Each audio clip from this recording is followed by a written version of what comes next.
राज्य निवडणूक आयोगाने अपक्षांकरिता निश्चित केले 194 चिन्ह. मनपा सार्वत्रिक निवडणूक 2025 सफरचंद, बिस्किट, पाव, केक आदींचा समावेश. नागपूर महानगरपालिका सार्वत्रिक निवडणूक 2025-26च्या पार्श्वभूमीवर उमेदवारी अर्ज भरण्याच्या प्रक्रियेला सुरुवात झाली आहे. दरम्यान राज्य निवडणूक आयोगाने अपक्ष उमेदवारांसाठी तब्बल 194 चिन्ह उपलब्ध करून दिली आहेत. यामध्ये विविध चिन्हाचा समावेश असून यात खाद्यपदार्थांच्या चिन्हांचाही वापरण्यात आला आहे.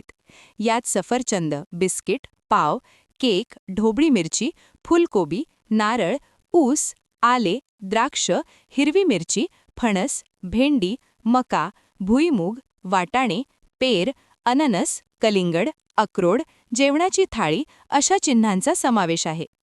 निवडणूक लढविणाऱ्या अपक्ष उमेदवारांना तसेच अमान्यताप्राप्त राजकीय पक्षांच्या उमेदवारांना या मुक्त चिन्हामधून चिन्हाची निवड करता येणार आहे. चिन्ह वाटपाची प्रक्रिया ही निवडणूक आयोगाच्या नियम व मार्गदर्शक सूचनांनुसार पारदर्शक पद्धतीने करण्यात येईल. मान्यताप्राप्त राजकीय पक्षांना त्यांच्या राखीव चिन्हांवरच उमेदवार उभे करण्याची मुभा राहणार असून मुक्त चिन्हांची यादी त्यांना लागू राहणार नाही.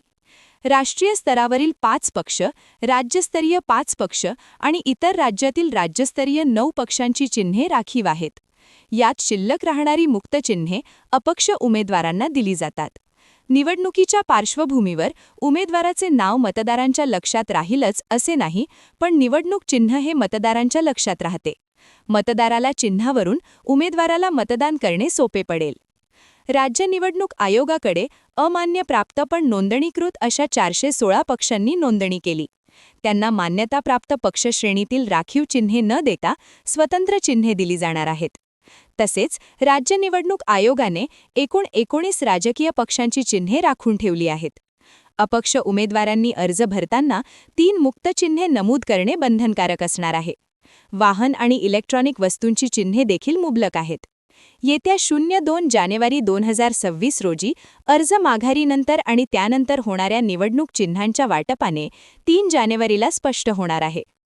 निवडणूक चिन्ह वाटपासाठी विशिष्ट क्रम पाळला जातो, ज्यात आघाड्या, फ्रंट यांना मुक्त चिन्हांपैकी अग्रक्रमाने मागणी केलेले चिन्ह देण्यासाठी विचार करावयाचे आहे, परंतु असे चिन्ह एकापेक्षा जास्त आघाड्या, संघटना, फ्रंट यांनी प्रथम अग्रक्रमाने मागितलेले असल्यास चिठ्ठ्या टाकून सदर चिन्ह कोणास द्यावे हे ठरविण्यात येईल. चिन्ह वाटपामध्ये अपक्षांच्या वरती प्राधान्य मिळू शकेल. मुक्त चिन्हांपैकी वाटप झाल्यानंतर उर्वरित चिन्हेही अपक्ष उमेदवारांना त्यांनी दिलेल्या अग्रक्रमाचा विचार करून देण्यात येतील.